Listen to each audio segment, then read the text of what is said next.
Salam pemirsa. Saat ini Tiongkok sedang menghadapi kesulitan ekonomi yang serius.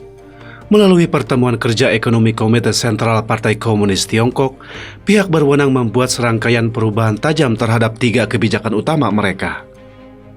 Yang pasti, program besar yang diusung Xi Jinping, yakni kemakmuran bersama, sama sekali tidak disinggung dalam pertemuan. Tetapi program pemerintah yang memprioritaskan dukungan terhadap BUMN sekarang berbalik menjadi mendukung usaha swasta.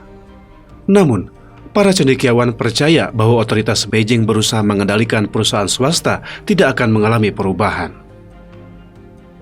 Perekonomian Tiongkok telah memasuki masa kelam. Pertemuan kerja ekonomi Komite Sentral Partai Komunis Tiongkok yang berlangsung 2 hari telah menghasilkan keputusan untuk meningkatkan kepercayaan pasar dan memperbaiki operasi ekonomi Tiongkok secara keseluruhan demi kenaikan PDB. Dalam pertemuan tersebut, Xi Jinping telah berulang kali menekankan kepercayaan terhadap strategi sendiri dan perlunya tekad kuat dalam menghadapi tekanan, yakin bahwa fajar segera akan menyingsing. Wall Street Journal dalam laporannya menyebutkan bahwa Xi Jinping pasti tahu benar soal kebijakan 0 kasus yang ia promosikan tidak membawa hasil. Karena itu ia siap untuk kembali ke jalur pembangunan ekonomi.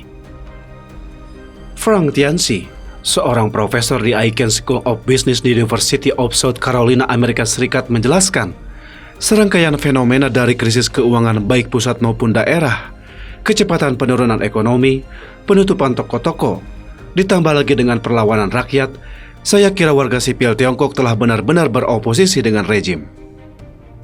Oleh karena itu PKT terpaksa menghilangkan rasa malu karena kehilangan muka, mulai beralih ke menggalakan pertumbuhan ekonomi. Tetapi apakah memperbaiki ekonomi yang sudah rusak akan semudah perkiraan?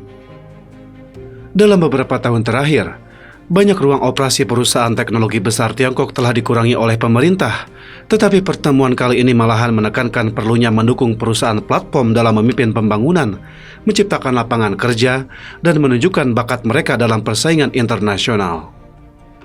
Menanggapi program pemerintah yang mengarah ke BUMN in bumps out, menghukum para kapitalis dan hal-hal lain terkait dengan ideologi komunis yang mengkhawatirkan dunia luar, Xi Jinping mengklaim bahwa dirinya selalu mendukung perusahaan swasta, karena perusahaan swasta adalah orang sendiri. Namun, para cendekiawan percaya bahwa rejim tidak akan melepaskan kendali terhadap perusahaan swasta. Frank Tianxi mengatakan, sia-sia saja, karena rantai industri sudah beralih. Dana simpanan masyarakat Tiongkok telah ludes terpakai selama 3 tahun di rumah karena lockdown. Ditambah lagi dengan meningkatnya jumlah pengangguran dan tangpingnya rakyat, ini semua merupakan masalah yang tidak mudah bahkan sangat sulit untuk diperbaiki. Karena tidak ada jalan lain, ia kemudian mulai menggunakan trik penipuan, mengklaim bahwa ia selalu ramah terhadap perusahaan swasta. Saya yakin dirinya pasti sadar bahwa tidak ada orang yang percaya ketika ia menyampaikan ucapan itu. Sejak pertemuan kerja ekonomi Komite Sentral Partai Komunis Tiongkok menetapkan nada untuk mendukung perusahaan swasta, para pejabat PKT segera memeriksa kembali kebijakan yang mereka berlakukan terhadap industri teknologi, pendidikan dan pelatihan, terutama Alibaba, JD.com, Meituan, dan perusahaan internet besar lainnya, dan mau tidak mau mengakhiri penyelidikan jangka panjang terhadap perusahaan internet. Li Hengqing, seorang ekonom yang tinggal di Amerika Serikat mengatakan, saya pikir apakah mantan pengusaha terkenal seperti Jack Ma, mereka bisa menerima semangat rejim Beijing soal mendukung usaha swasta? Jack Ma sekarang berada di Jepang, dan ia akan segera kembali ke Tiongkok bila ia mempercayai hal itu. Sama halnya seperti Liu Qiangtong yang masih berada di Amerika Serikat, mereka seharusnya menyambut gembira panggilan partai. Tetapi tidak begitu. Mereka tetap diam saja. Mengapa? Karena mereka tidak percaya. Para cendekiawan percaya bahwa pengusaha swasta telah kehilangan kepercayaan terhadap kebijakan rejim yang berubah dari hari ke hari. Tahun 2021 adalah tahun yang tak terlupakan bagi para tutor bahasa Mandarin. Hanya dalam beberapa bulan, mereka berturut-turut terkena pukulan dari kebijakan pemerintah, dan sejumlah besar praktisi di industri pendidikan tambahan telah kehilangan pekerjaan. Banyak perusahaan menghadapi kesulitan mempertahankan usaha. Yu Min Hong, Presiden Grup Teknologi Pendidikan Oriental Baru adalah contoh kasus.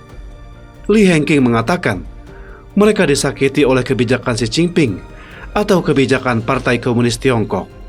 Ketika ekonomi buruk, rejim butuh dukungan pengusaha lalu mendatangi para pengusaha. Begitu ekonomi membaik, pengusaha menjadi target revolusi, menjadi strategis tanggapan. Saya percaya bahwa tujuan akhir Partai Komunis adalah untuk sepenuhnya menghabisi para pengusaha swasta ini.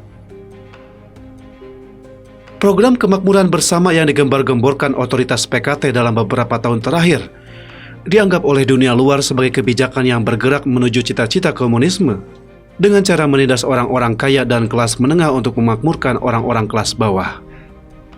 Tetapi kemakmuran bersama malahan sedikit pun tidak disinggung dalam pertemuan kerja komite yang dipimpin langsung oleh Xi Jinping. Bagaimana untuk memakmurkan semua golongan kelas kecuali dengan merampok kekayaan golongan kelas atas dan menengah? Mereka sekarang tidak menyinggung soal kemakmuran bersama, mungkin sementara tidak digembar-gemborkan dulu karena mereka harus menguras kekayaan perusahaan swasta. Sebagaimana yang kita ketahui bahwa ketika ekonomi menurun, keuangan menurun, kekayaan dari kelas istimewa ini pun ikut menurun, kata Frank Tianchi.